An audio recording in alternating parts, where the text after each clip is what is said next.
right, good morning, and thank you for keeping it Citizen Television this particular morning. Being Wednesday, we focus on matters health on the second segment of the program, and it's a heavy topic that we have this morning. But the good thing about it is that we are going to help you navigate in case you're in that particular season where you are mourning the loss of a loved one. So this morning we are talking about loss and grief, specifically how to deal with loss and grief. We know that the loss of a loved one can be a very overwhelming season for each and every person, regardless of whether you lose your loved one suddenly or it comes at a time of probably that person has been terminally ill. It is still the same. It is loss of a loved one. And sometimes for different people, the grief season takes different times as well. They do it differently and, of course, go through it in different ways. And we will be talking about all those issues and what's the right and healthy way to, just go through that season of grief and mourning your loved one. Of course, we'll be discussing that. Allow us to take a very short break. I will be letting you in on my guest this morning.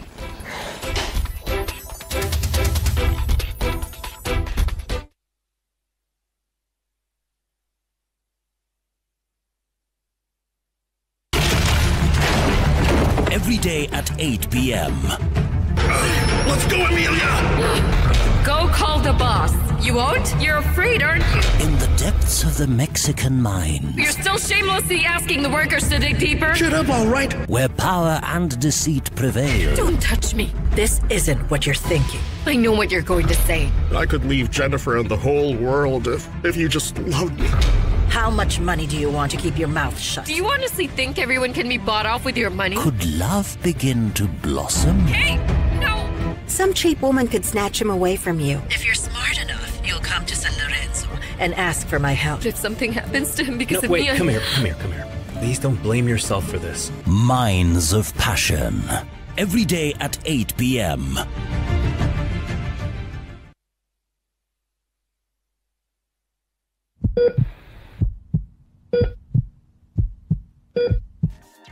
Afya ni kigezo muhimu katika maisha. Usafi, mazoezi kawaida. Afya bora ikichangia maisha bora kwa kiwango kikubwa. Na kwa kuwa afya ni muhimu kwako na wewe ni muhimu kwetu, sasa tumejipanga kuangazia masuala mbalimbali yanayofungamana na afya yako. Mtu akiwa na kilo mingi inaweza kuletea magonjwa mengi. Pia tutajibu maswali yako moja kwa moja huku tukizungumzia dhana zinazohusishwa na maradhi mbalimbali. Yote hayo ni kwenye jukwaa la afya na Mwanahamisi Hamadi, kila Jumatano ndani ya Sema na Citizen.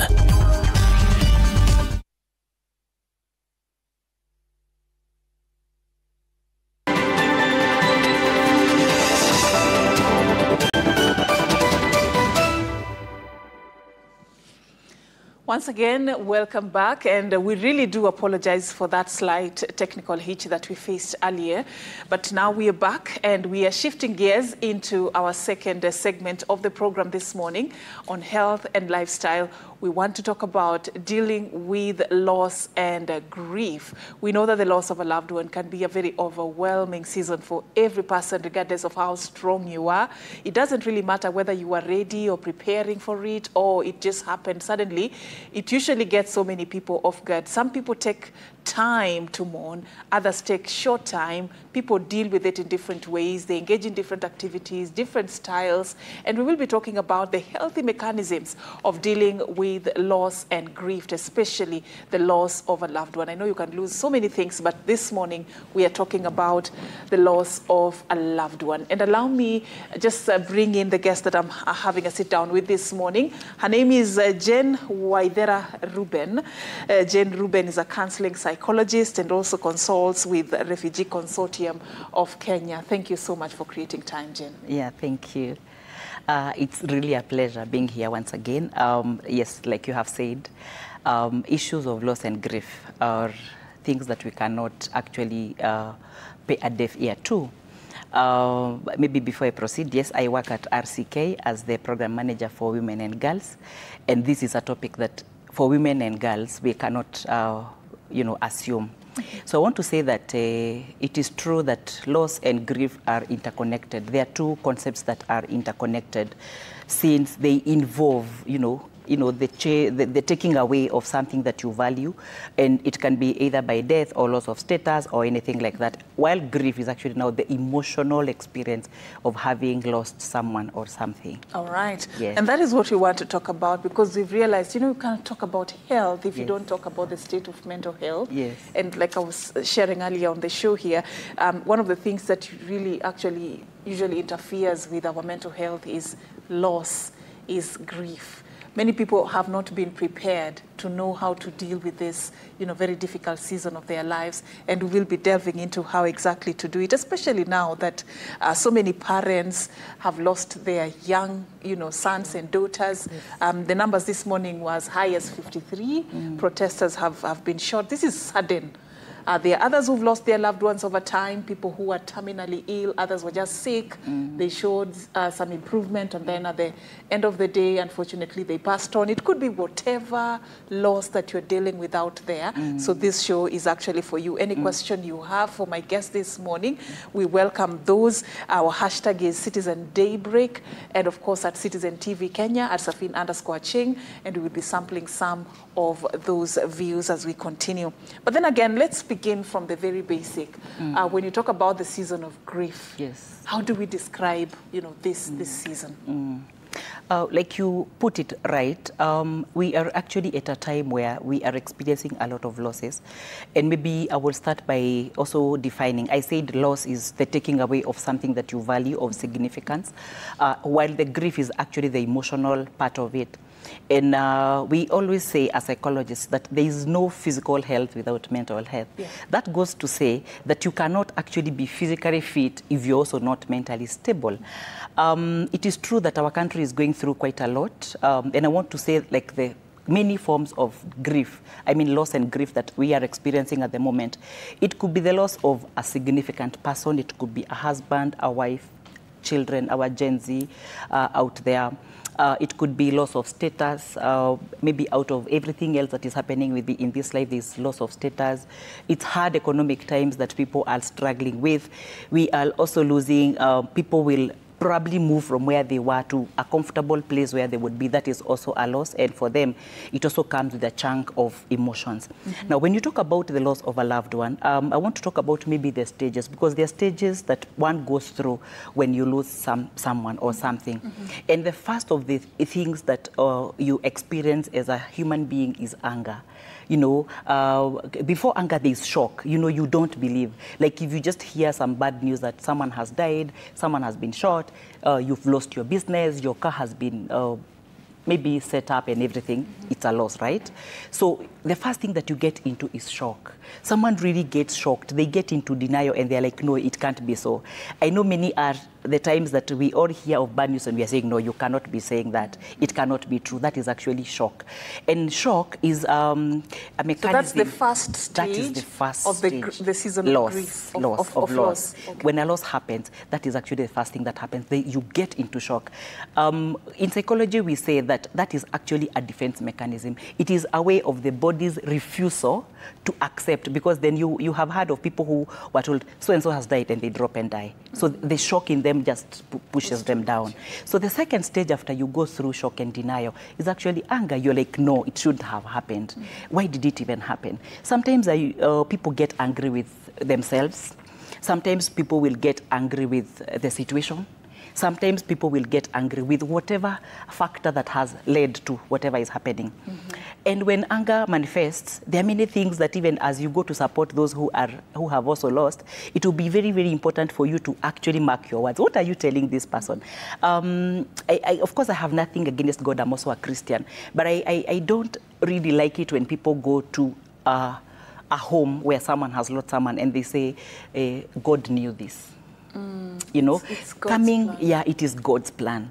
And coming from a Christian perspective where you're saying that you know that God can actually go against, he would have stopped. So you actually struggle quite a lot. So it is important that we actually mark some of the words that we go, because we do more harm than we do good to the people who have lost. In the attempt to say something, just because you have to say something, yes, you end up saying something that is making things worse. Harming. We you call said it something harm. About anger. Yes. that is targeted at self. Yes. I'm keen about understanding where that could be coming from. Yeah, You've so- lost something, Yes. but then the second stage is anger. Yes. But you feel part of the reasons why you're angry, you're also angry with yourself. Precisely. There are instances where you feel like there's something I would have done. There's something maybe I would have done. Maybe I wouldn't have gone that direction for me to probably have lost. If someone has been involved in an accident, maybe I would not have overspeeded the way I did. You know, you have a part of you, and part of taking that responsibility again is a coping mechanism. Okay? Yeah, so the third stage that happens when a loss has happened is actually bargaining. You start seeing, by the way, for sure, this person or the thing I'm grieving about is actually not there. If it's a person who has lost a significant one, it is true. So you start bargaining. It is actually true because then people are sending me condolences messages. Probably people are visiting my home, or just people. So reality are slowly is sinking in. Yes, kind of. But not yet. Yes, you're still bargaining. You're still, is it true? Is it not true? Is it true? Is it not true? Now, at a point where you're still bargaining, you actually get depressed. Because at that very stage, you get into the reality. And the reality hits you like, by the way, this person has actually died. And so you get into depression. Depression because you're really very sad. You become very, very sad that it is true that this is what it is with the situation. And of course, at that time, it is actually depression in terms of emotions. You're so down. You are actually so depressed. And you find that at that point, people, when they're not able to negotiate and if they don't have a good support system, they'll become suicidal. They'll be like, if my mom has died, sioni haja, I can also die. If I have lost my mom, if I have lost my dad, if I have lost my child, I can as well die. Especially when you're blaming it partly on yourself. Exactly. Yeah. Especially at that anger stage where if you didn't process it well. Yeah. Then, of course, now the final stage is actually acceptance. For lack of not knowing what to do, what to say, you just accept. And then you're like, it is true that this person has gone and this thing I have lost. I want to clearly say that these stages do not take a linear motion. Like you can't move from first stage to acceptance and then you say that is gone. You will find that more often than not, they will keep coming. I work in an organization where we uphold the dignity of the refugees and the host community. And you also realize that being a refugee comes with a lot of loss. They'll have lost their livelihood, they have lost their status in their country, and when they come to Kenya to seek asylum and also seek refugee, they are actually going through a lot. And so we also help them to navigate, to help them to process whatever losses that they have gone through to be able to cope well. Yeah, so at that point where people have lost their loved ones and anything else, it is important for the community around them to know whatever it is that they need. Sometimes people go to places where people are mourning and they don't know what to say. All right. Before we get there. Yes. In the stages of loss, yeah? Which one is the most crucial that you feel as a counselor and having interacted with people who are in this season, the one that you feel actually sinks so many people who are going through this process? And also talk to us about the significance of allowing yourself to go through the entire process, 360 degrees of it. Yeah, so dealing with people and having to take people through counseling because of the losses that they have undergone, and also help them to grieve. I say that the grief is the emotional aspect. So allowing them to own the loss, accept it and move on. The one that I have seen that really takes people down is the fourth stage, and that is depression. When they are not able to negotiate the depression stage, maybe with the support of people around them, and even the self-centered, skills inside of them, like you can actually tell yourself, because this acceptance and this having to take whatever has happened as a reality doesn't come from anywhere else. There's nobody who will give you. As an individual, you are the person who will actually sit down and accept that this is what has happened.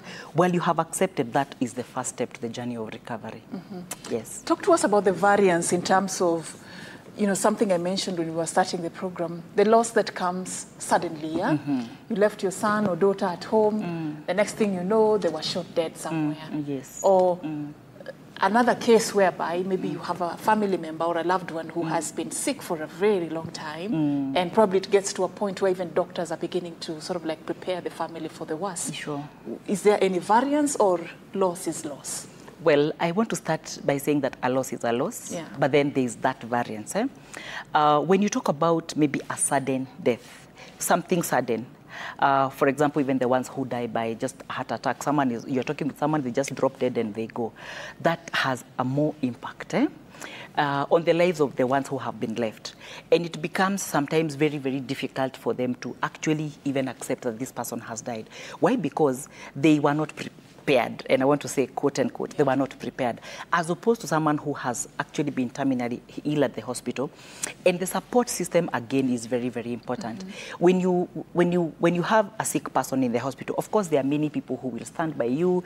They're taking you to the hospital. Maybe even the doctors are actually taking their time. And somehow, if the hospital is keen, you would find some nurses actually even walking the family into accepting. So you will hear them talk about, if you have a patient who is probably even the HDU or the critical units, when someone is very sick, they'll actually prepare you kind of mentally. They may not actually be telling you that prepare for the death of this person, because again, we have a God of miracles who can actually lift this person up. But there's an aspect of someone just trying to tell you, so what is your expectation now that you have been having this patient for the last maybe 3 weeks, 3 months, 1 year, they've been sick. So what they're telling you is that, have you thought, has the worst happened? And of course, in a counseling setup, we actually ask questions to clients as such. If they come and they have an issue of loss and grief, and they're actually talking about maybe a process of someone who is very sick. So some of the miracle questions that we ask, provoking the mind to thinking more, is that, so what is it that you would expect? Or what is going on in your mind now that you have had this person sick for all of this time? So you find that that person will probably be better off to accept and, start their healing process in a better way, as opposed to a person who has lost their loved ones like instantly. Yep. There's usually that space that some people go into. First of all, let's talk about how people express grief. Yes. The different common ways in which you have observed that people express grief out there. I will go back to the same, the stages of loss and grief. You'll find, even as a loss has happened, someone is still very angry with themselves. Someone is still very angry with the hospital that their loved ones were taken. Yeah. And I know you know probably of a person who will tell you, a certain hospital, I will never go. Because of an experience. That hospital, that kind of a thing. Because of their experiences. So you found one of the things that you find people doing, or you find people coping, which is unhealthy coping mechanism, is probably just continuing to be angry with themselves, even like beating themselves so much that I should have done this, I should have done this. So in our work as professionals in counseling psychology, we help people to detach, like to remove themselves from what happened, and also see it from a different perspective. In a sense, to ask yourself and say, really, what did it that I would have done? I mean, what do I understand death to be? Death is a finality. There is nobody who has ever beaten death except Christ. There is nobody who will do anything about death. If a death is coming, it is coming. If your days are numbered, it's actually the end of it. So we bring in the acceptance of having to know, and even having to ask, so is there anything that maybe you would have done to maybe prevent the death of your loved one, to prevent your loss in any way? And of course, as the client reflects, they're like, I don't think there is anything. So that is actually the point of departure. That's where we start to say, okay, fine. In an event that you are in a situation that you cannot do anything about, what is it that you can be able to do? Do you think there is anything you would have done? So that you also you also take responsibility. If there is truly nothing that they would have done, then they are able to move on nicely. So the unhealthy coping mechanisms, you'll find people even just drinking, drinking because they want to cope. There's a lot of substance abuse that is related to losses. So you'll find someone has lost maybe their business, very big businesses, and all they can do is now to drink to forget. It's an unhealthy... To numb the emotions. Yes, to actually numb the emotions, yes. And also be in a position to kind of even forget. But the reality is that once the effect of the drug or whatever it is that they have taken goes down, the reality is still with them. So as opposed to such, we highly recommend that people seek counseling, professional help, to be able to talk to someone and professionally. And if you cannot go to talk to someone professionally, talk to people who care to listen. You know, like we call it systematic desensitization. There's also free association. Talk as much as possible. You Talking know, like helps. talking helps. You know, it's a talk therapy. Talk as much as possible. You find someone on the way, maybe not strangers, but your friends and you know, your clique of friends around you. Talk to them and just share whatever it is that you're going through. That helps. Yes. I like one thing you said about, you know, even acknowledging the question you asked, what is it that you think you would have done differently to prevent this person from dying? Yes. One of the things that can also help achieve is the feeling of guilt. That if at all you suspect that there was something that you could have done, then you get to expose it and you get to deal with it in case you're feeling guilty at that moment, as opposed to shutting it down, only for it to explode. Very you know, true. years later, you Yes. feel like you're responsible for that particular death. Probably it is good to just put it on the table and say, I think I should have done this and that and that. Yes. If you're feeling guilty, talk about it, Sure. so that you deal with it as you also grieve Yes. your loved one. Yes. Yes. Let's talk about, you know, you said talking helps. Yes. Talking helps. Yes. But do we have a society that is ready to listen and to listen to such difficult discussions like death, like, you know, like you said, sometimes you go visiting somebody who has lost someone and you don't even know what to tell them. The environment is so uncomfortable for some people. They can't even go alone to visit somebody who has lost a loved one because they don't know what they are going to do, how they should handle themselves around these people. So do we have a society that is empowered to listen and to walk this person this journey? Maybe we don't have such a society, but that is the importance of this kind of a show, just for the community to be able to know that you need to also give a listening ear. All right. And even as you do not even know what to say even in a burial, communicate presence. Just go there and be there. You don't have to keep straining. Now, what do I tell them? Like, what do we even have to say? You don't have to say nothing. Just sit there. All they need is your presence. Or the person that has lost their loved one, or even whatever it is that they have lost, they only need you to be there. They need people to be around them, just for them to be able to respond to whatever it is that they are going through. And remember, I said, some of these you know, coping mechanisms are actually built within ourselves. It is only you who can be able to bring yourself up. Like we call them in psychology person-centered approaches. What is that you have that is centered within you as an individual that will help you to be able to move forward? Usually it's even a discussion just before you go visiting someone. You're discussing amongst yourself who will speak, who will say what. So earlier you said there are certain things you're not supposed to say to somebody who is dealing with a loss. Yes. Talk to us more about that. The things people do wrong, and probably how should we do better next time it happens to you, or somebody you know, or somebody close to you. Of course, we call them harming the clients. You will find that more often than not, people will not have the right words. And I mentioned that sometimes when I attend a burial and hear the things that people talk, I take my part to be able to, you know, like to tell them.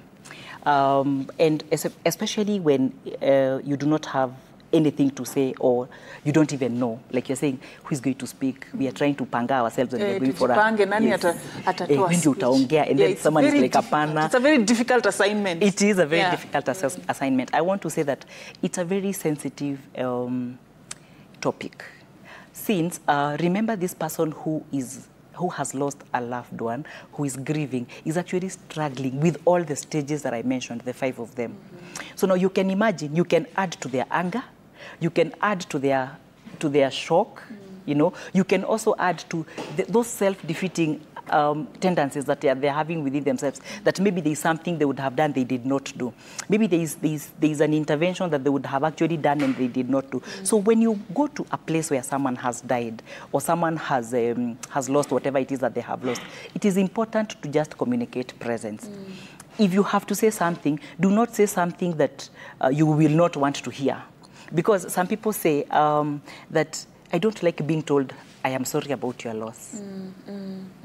If you, there's some people who will say, mi atastaki kuambiwa pole, like, don't tell me, just come and sit with me. So it is important, because we will probably be knowing this. They could be our friends, they could be our family. We know them. So it is important for us, when we go, we just communicate presence, like I have said.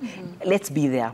And help them to get whatever it is that they need. So they probably want to take some tea or some milk or whatever it is, you know, like offer yourself for whatever services. That will make them feel better. But there's usually that pressure to say something so that you don't seem like you're insensitive. Yes. That pressure to say something, you know. Usikuwe na pressure. Yeah? The psychologist here is saying, don't have any pressure to say something. If you don't have anything to say, just go, you know, have them help in the house. If it's a lady who has lost and they have children in the house, go mind their children, be a child minder that day, help in the chores in the house, just be there for her. If she's hug a boy, you hug her, you know, just communicate your presence. That's my point. Communicate. In an instance where you feel that, and answer the questions that maybe she's asking or he's asking. The worst part is that men do not even know how to grieve. They don't even talk. And that is when you will find some men have actually gone into real depression. Yeah. They're not talking about it. You will also find that they do not have the system to help them. Because part of the burdens that they're having around them are telling them, kuwa mwanaume, you know, like how are you, jikaze, you know, how can you be mwanaume and you have lost your mom? How can you be mwanaume and you have lost everything that you had? Or your spouse. Or even your children, your child. I mean, allow yourself to feel the pain. Allow yourself to get to whatever levels. If need be that you cry, let nobody tell you not to cry. Men also cry. They are also human beings. It is important that you allow the person to feel the pain. You allow them to process whatever it is that they are going through, and that will make them better. So when in an instance where you don't know what to say, and to happen, just go there. Just be there. Let them feel your presence. That's an important tip. Let's talk about crying. That one is another significant one. Yes. Must everyone who is grieving cry? Does it help? And what about those people who don't cry? You know, are they denying themselves something in that season of grief? Or there are other ways that they could be expressing their grief that people are not noticing? Of course, the common way that people know or a human being will respond to pain is maybe by crying. Crying is said to help you relieve yourself of some emotional baggage. And so in an instance where someone is actually not able to cry, if they cannot actually express themselves through crying, then as a psychologist, I would be interested. So which other way? How are you expressing this? You know, because it is a way, people not crying could be a way of numbing their feelings. I have worked with a family or with clients who have not cried even during their time of grief. And while we are exploring, I want to really understand, is it numbing of your feelings, or is it that you're that kind of a person who doesn't cry? Because even children, as they are growing up, they'll fall down and they will not cry. They'll dust themselves and they will move. Maybe their tears are a bit far. They cry, the tears go inside. Yes. And so as we explore with the clients, I want to really understand. And you will find that the client will be telling you, yeah, my tears are not just coming. That does not mean they are not grieving. That does not mean they are not actually feeling the loss. And so as a psychologist or as a person who is helping a person to go through the process of loss and grief, that is very, very important to me. While I understand that crying could be one of the ways to express their emotions, I also respect that if they are not able to cry because this is what they are made of or this is how they are created, then it is okay. Let's talk about those people.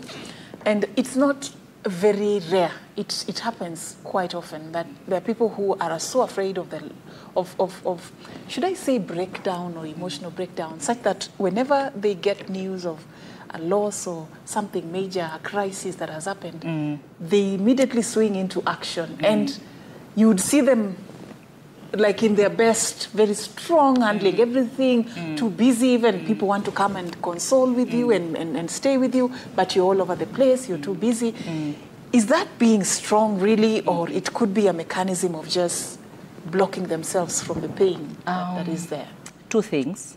A mechanism to like shield themselves from feeling the pain at that very moment. And of course also showing up so that people do not think. It's actually an aspect of you don't want to feel guilty and you're also shameful that if I cry, people will actually see me crying, which is actually a negative coping mechanism.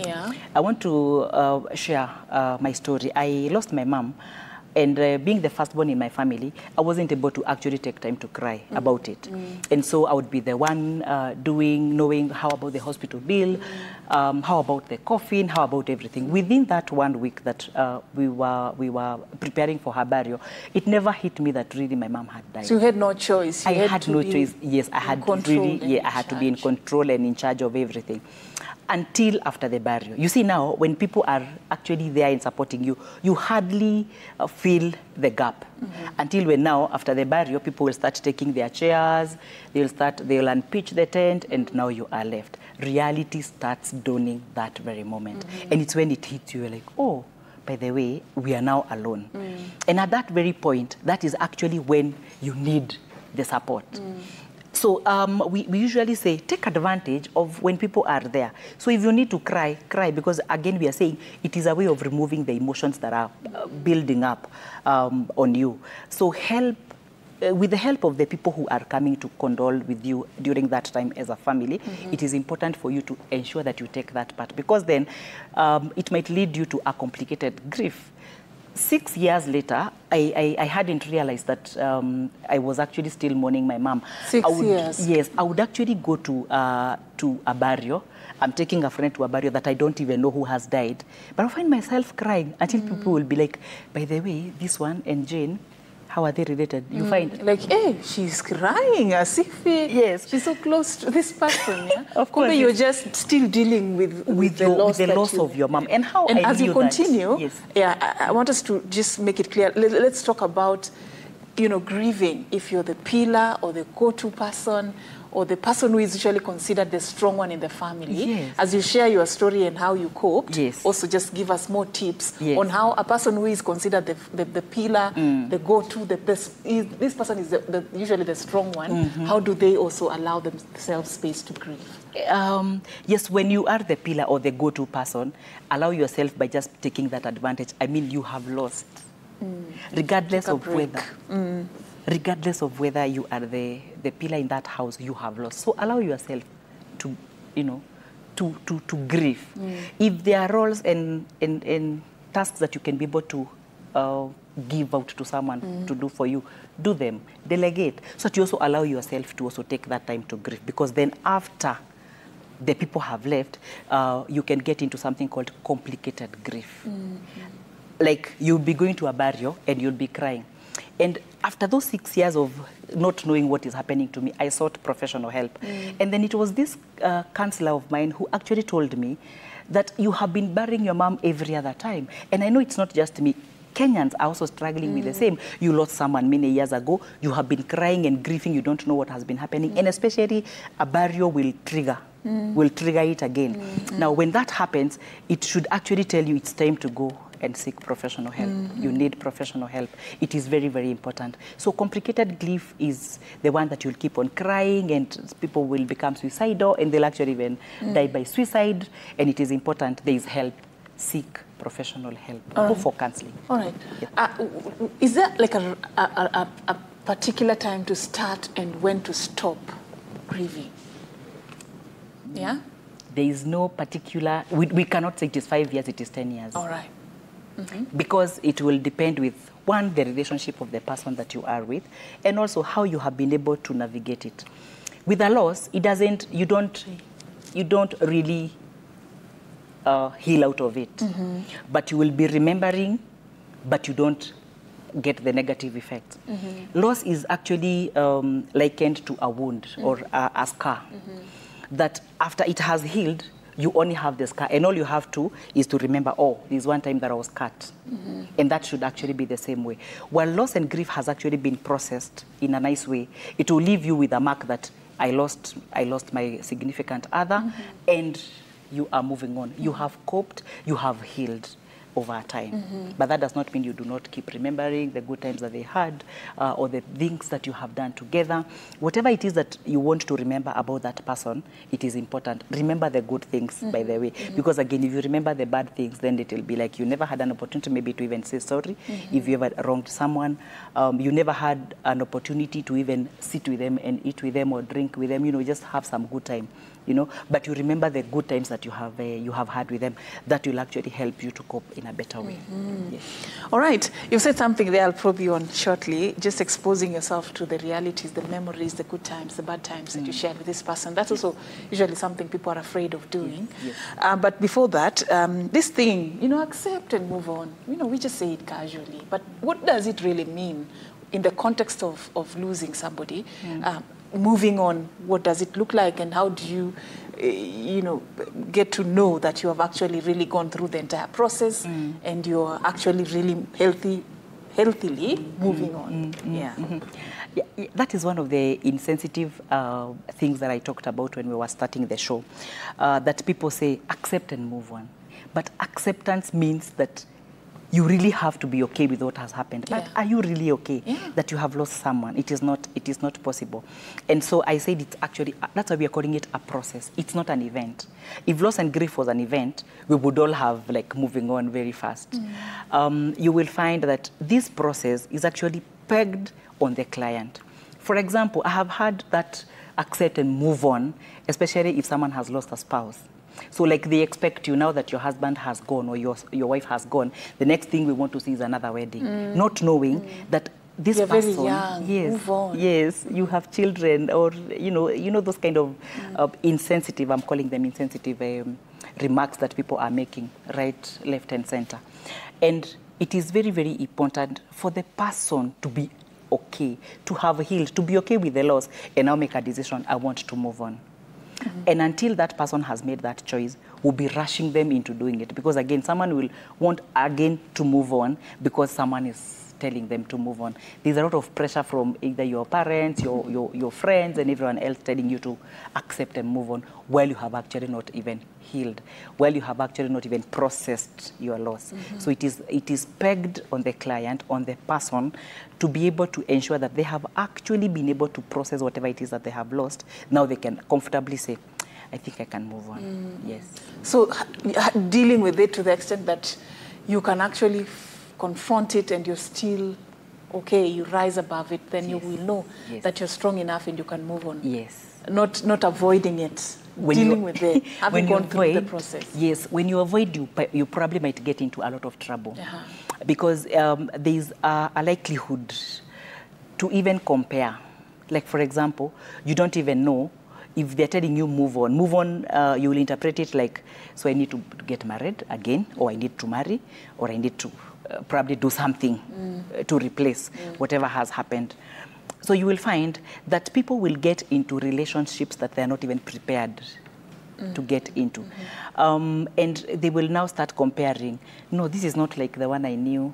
No, this person is not doing things the way they were being done by so-and-so. No, this is not happening like it used to happen. That comparing will actually lead you into more trouble, because you will see, it is not this person that I want. You probably get into trouble with that person, then get another one. But while you are alive to the fact that this person has gone, you'll actually also be preparing yourself that you're likely to get a person, maybe likely to be that person you were with, or likely to be that person. But of course, there are others that you cannot even replace. Say, for example, if you lost a child, you cannot replace a child. And all children, even in a family, they are all unique. Like, you can't say you have 10 children, so if you lose one, you're like, I have 9. No. But one thing, funny thing, that's what people sometimes say at that season. People tell you, but you have other children.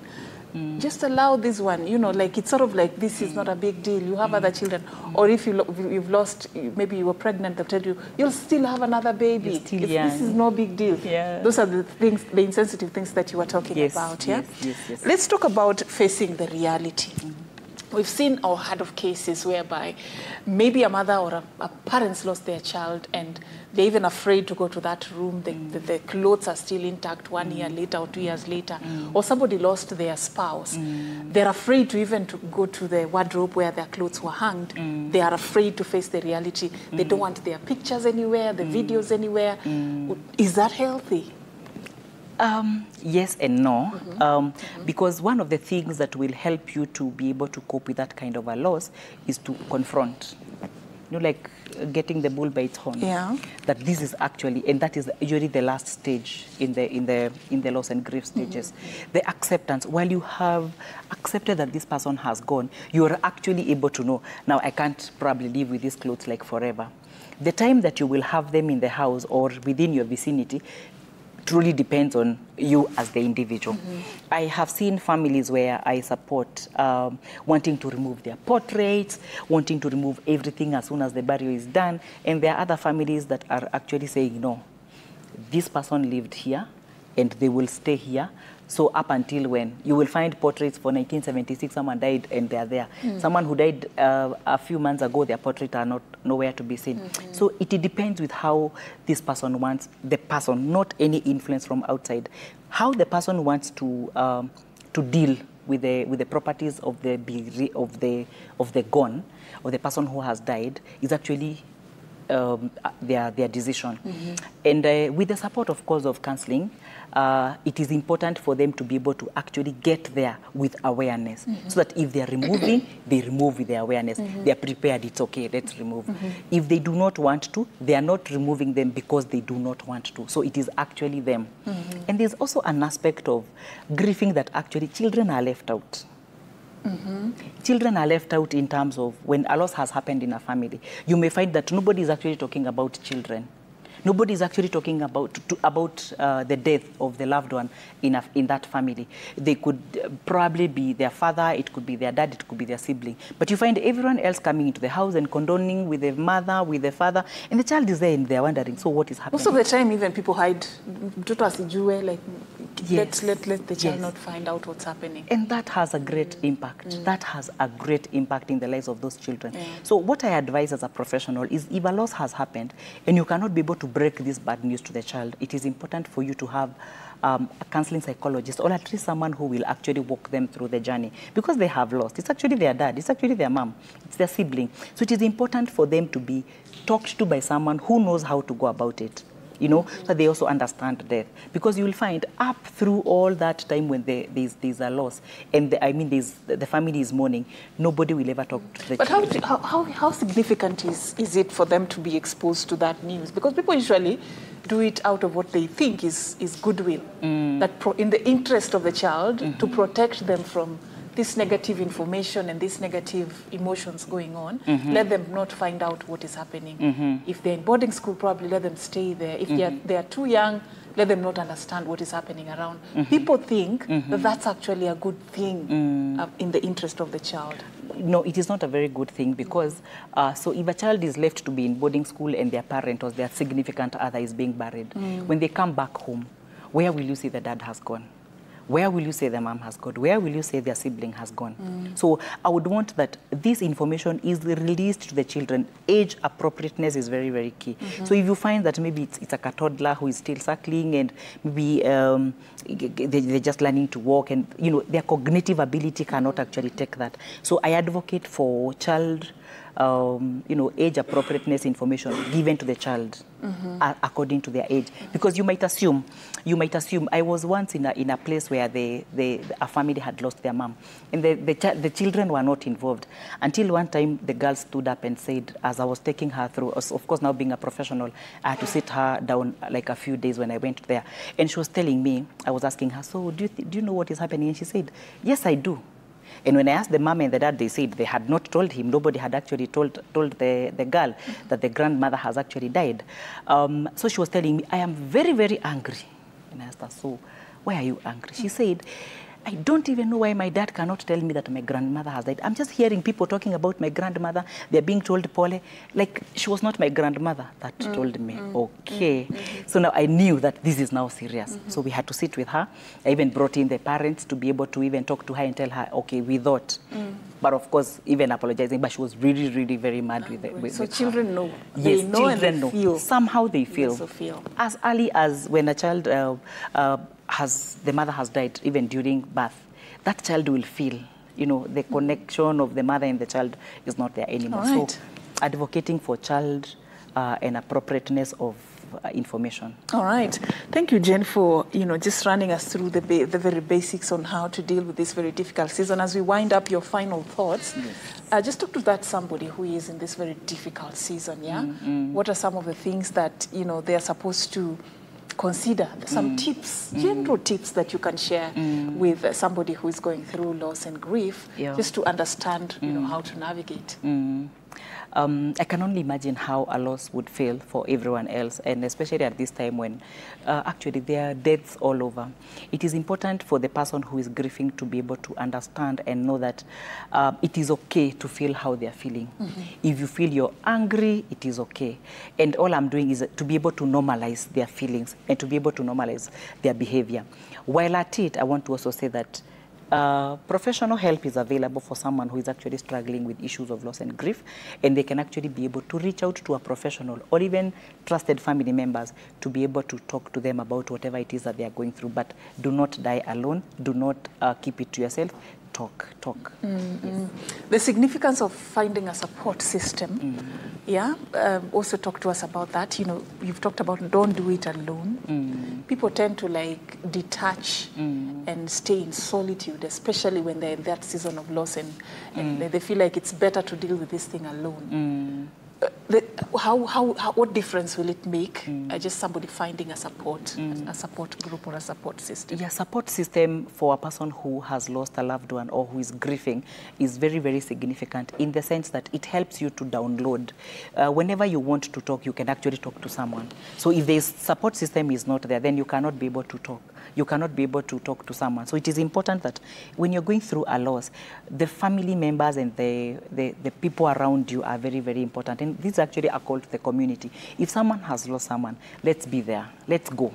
Because like you're saying, there's a tendency of them, and especially if they're feeling like this has actually beaten me so much, the loss has actually drained me, they may feel like they just want to close themselves in their bedroom. So it's actually a deliberate move that we need to do as a community and as friends around people who have lost their loved ones, to be able to be there for them, even as they are not able to come out and talk about it.